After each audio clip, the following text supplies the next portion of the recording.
Bismillahirrahmanirrahim. Assalamualaikum sahabat suatu kisah. Pada video kali ini saya akan menceritakan kisah istri Nabi Lut alaihi salam yang ikut dibinasakan oleh Allah bersama kaum Sodom. Bagaimanakah kisah selengkapnya? Tonton videonya sampai akhir.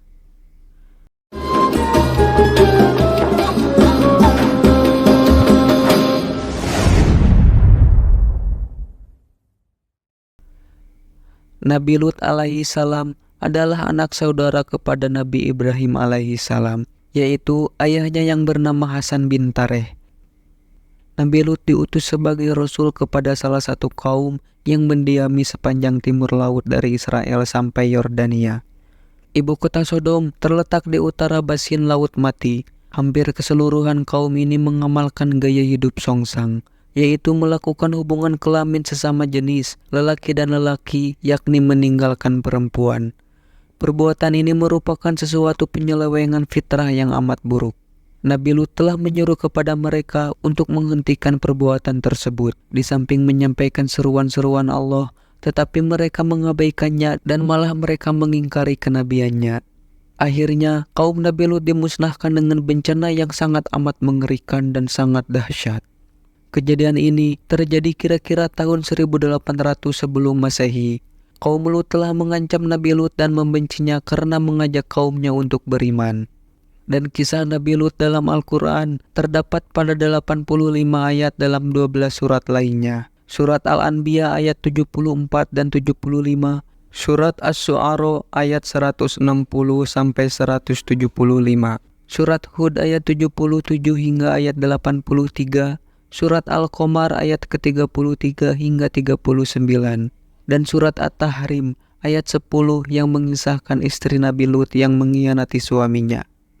Perjalanan dakwah para nabi dan rasul tidaklah berjalan mudah dan harus menghadapi berbagai rintangan. Ujian itu tidak hanya berasal dari kaum mereka yang jelas-jelas kafir, melainkan juga dari orang-orang terdekatnya. Salah satunya adalah kisah Nabi Lut alaihi salam yang bersusah payah menyampaikan kebenaran kepada kaum Sodom, tetapi malah dikhianati oleh istrinya.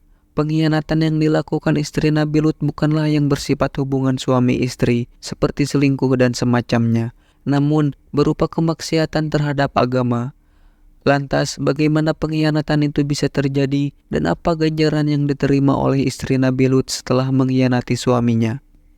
Kisah istri Nabi Lut dikisahkan dalam buku Kisah dan Mukjizat 25 Nabi dan Rasul oleh Ayy-Fasah. Nabi Lut alaihi salam diutus oleh Allah Subhanahu wa Ta'ala untuk mengeluarkan kaumnya dari kegelapan menuju jalan yang lurus dan berakhlak mulia.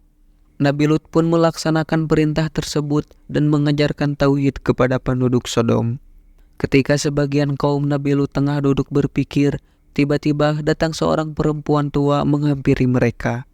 Perempuan tua itu pun berkata, "Akan kutunjukkan kepada kalian suatu cara yang dapat menghalangi seruan Lut." Perempuan tua tersebut adalah Walihah alias istri Nabi Lut sendiri. Hingga pada suatu malam, Nabi Lut kedatangan 3 orang tamu lelaki. 3 tamu itu berwajah sangat tampan. Nabi Lut takut kedatangan ketiganya diketahui oleh kaumnya. "Rahasiakan keberadaan mereka," ucap Nabi Lut kepada anaknya. Nabi Lut takut 3 tamunya mendapatkan perlakuan jahat dari kaum Sodom. "Kaumku ini sangat jahat, mereka bisa melukai siapa saja yang menolak keinginan mereka," ucap Nabi Lut kepada 3 tamunya.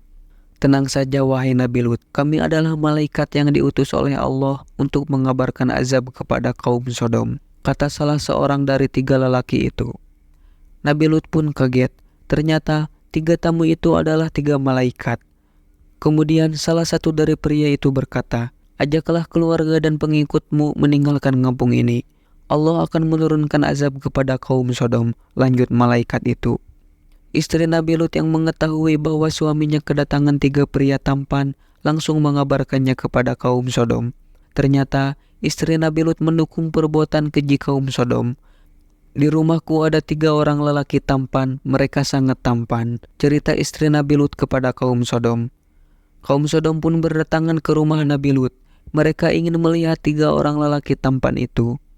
Malam pun berganti subuh, Nabi Lut dan keluarganya beserta para pengikutnya pun mengikuti perintah Allah yang disampaikan melalui 3 malaikat tadi. Mereka pun berjalan meninggalkan kaum Sodom. Tak lama setelah itu, Allah langsung menurunkan azab kepada kaum Sodom, termasuk istri Nabi Lut. Allah bakar mereka dengan batu-batu api yang datang dari langit dan menghancurkan seluruh kaum Sodom dalam sekejap. Mengutip dari buku yang berjudul Istri-Istri Para Nabi oleh Ahmad Khalil Jam'ah dan Syekh Muhammad bin Yusuf Ad-Dimashqi, istri Nabi Lut dimusnahkan oleh Allah karena merupakan orang yang tidak hanya kafir dan mengkhianati agama Allah yang didakwahkan suaminya, namun ia juga memberitahu kaumnya tentang keberadaan tamu Nabi Lut, mendorong orang-orang berdosa untuk mendustakan beliau dan menghalang-halangi manusia dari jalan Allah. Dosanya semakin bertambah karena ia juga membeberkan seluruh rahasia Nabi Lut dan berpura-pura beriman di hadapan suaminya. Oleh karena itu, Nabi Lut tidak bisa berbuat apa-apa untuk istrinya, kendati di antara keduanya terdapat ikatan pernikahan. Kemudian Allah Subhanahu wa Ta'ala memvonis istri Nabi Lut di pengadilan lahiriah bahwa dirinya akan dimasukkan ke dalam neraka. Vonis yang sama juga dijatuhkan kepada istri Nuh. Allah Subhanahu wa Ta'ala berfirman, Allah membuat istri Nuh dan istri Lut sebagai perempuan bagi orang-orang kafir. Keduanya berada di bawah penguasaan 2 orang hamba yang saleh di antara hamba-hamba kami. Lalu kedua istri itu berkhianat kepada kedua suaminya. Maka kedua suaminya itu tidak dapat membantu mereka sedikit pun dari siksa Allah. Dan dikatakan kepada keduanya, masuklah ke neraka bersama orang-orang yang masuk neraka. Quran Surat At-Tahrim ayat ke-10. Imam Abu Zakaria Yahya bin Ziyad Al-Farah rahimullahu anhu berkata, keimanan Nuh dan Lut tidak bermanfaat bagi istri beliau masing-masing, dan kemunafikan istri beliau masing-masing tidak merugikan kedua nabi tersebut. Na'udzubillahi min zalik, semoga kita semua terhindar dari sifat-sifat tercela tersebut. Terima kasih buat teman-teman semuanya yang sudah dukung dan nonton video ini sampai akhir. Semoga kalian semua sehat terus, lancar terus rezekinya, dan dimanapun kalian berada, semoga selalu dalam lindungan Allah Subhanahu wa Ta'ala. Kalau misalnya kalian punya kritik dan saran, boleh banget, silahkan saja tuliskan di kolom komentar. Wallahu a'lam bishawab. Semoga kisah ini bermanfaat. Mohon maaf atas segala kekurangan dan kesalahan, karena kebenaran berasal dari Allah, sedangkan kesalahan datang dari keterbatasan manusiawi saya. Sampai jumpa di kisah-kisah menarik dan bermakna lainnya. Saya akhiri. Wassalamualaikum warahmatullahi wabarakatuh.